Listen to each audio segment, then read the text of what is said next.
A brand new Boeing 737 MAX plunged into the Java Sea,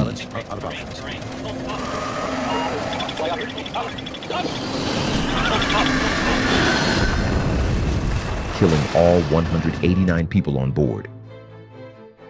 For Boeing, it was supposed to be the future of aviation. Instead, it was the beginning of one of the biggest corporate disasters in modern history. Less than 5 months later, another 737 MAX crashed shortly after takeoff in Ethiopia. 57 more people died, 346 lives lost. Investigators soon uncovered a hidden software system known as MCAS, a system capable of forcing the aircraft's nose downward without pilot input. But this wasn't just an engineering failure. It was a story of cost-cutting, outsourcing, supplier risk, and decisions that changed aviation forever. This is the story of the $9 an hour code. In the high-stakes world of aerospace procurement, numbers dictate reality. But in 2017, one specific number hidden deep within a vendor ledger set the stage for a global catastrophe: $9 an hour. That was the rate paid to outsourced software developers, contracted through Indian tech firms like HCL Technologies. Their task? Writing and testing code for one of the most sophisticated aviation projects in human history, the Boeing 737 MAX. To the untrained eye, this looked like standard cost optimization, a massive corporation leveraging global labor arbitrage to protect its quarterly margins. But this wasn't just a story of corporate corner cutting. This was a systemic failure of supply chain governance. While legacy engineers inside Boeing warned that the development pipeline was being dangerously fragmented, executive leadership prioritized short-term financial engineering over long-term structural integrity. This is the autopsy of an operational collapse. How an obsession with vendor cost reduction bypassed every line of defense, weaponized a hidden software patch called MCAS, and traded corporate governance for 346 human lives. To understand how $9 code made it into a commercial cockpit, you have to understand a catastrophic shift in Boeing's procurement strategy. Boeing stopped being an engineering firm that manufactured aircraft. They transformed into a system integrator. In a legacy manufacturing model, an organization owns and controls quality assurance from the ground up. In a hyper-outsourced supply chain, you push development costs and operational risks off your own balance sheet and onto a complex web of Tier 1 and Tier 2 suppliers. The fuselage was built by one isolated vendor, the wings by another. The software was handed down the vendor tier list to low-cost contractors. When you fracture your supply chain this severely, you create dangerous information silos. When rival manufacturer Airbus launched the fuel-efficient A320neo, Boeing was caught flat-footed.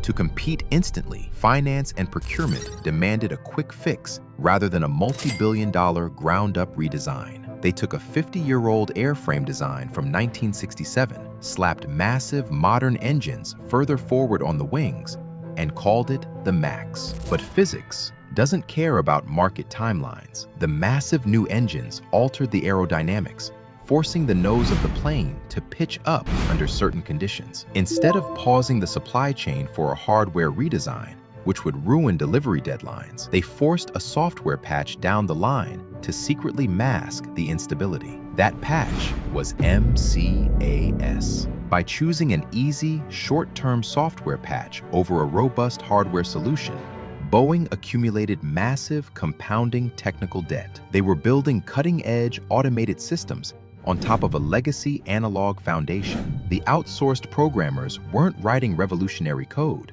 They were patching over decades of structural compromises. In the supply chain of software engineering, cutting corners on architecture creates hidden liabilities. MCAS wasn't an innovation. It was the interest coming due on Boeing's technical debt. How does an aerodynamically unstable aircraft, burdened with outsourced code, get certified by global regulators? It requires a total systemic collapse of GRC, governance, risk, and compliance. In robust corporate governance, safety and quality rely on the three lines of defense. The first line, engineering and operational management executing the work. The second line, risk management and compliance functions that independently monitor safety boundaries. The third line, an internal audit function providing objective assurance to the board. At Boeing, all three lines were systematically dismantled by supply chain schedule pressure. Through a compromised FAA program called Organization Designation Authorization, the federal government effectively delegated its oversight authority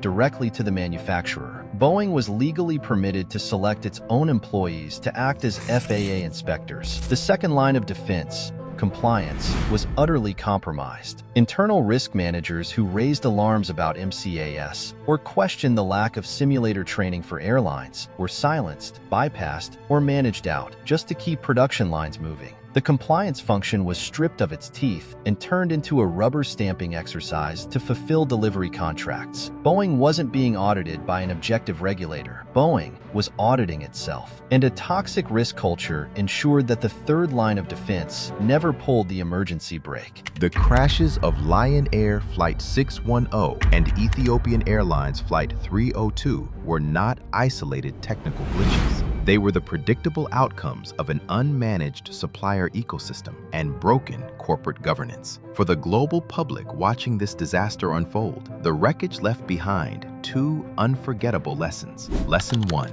you get what you pay for. When a legendary brand stops being a master manufacturer and transforms into a mere system integrator, the definition of quality changes. Made by Boeing no longer meant built from the ground up with elite internal engineering. It meant gluing together pieces from a fragmented network of cheap vendors. When a company becomes a middleman, outsourcing its core competency, visibility is lost and control becomes an illusion.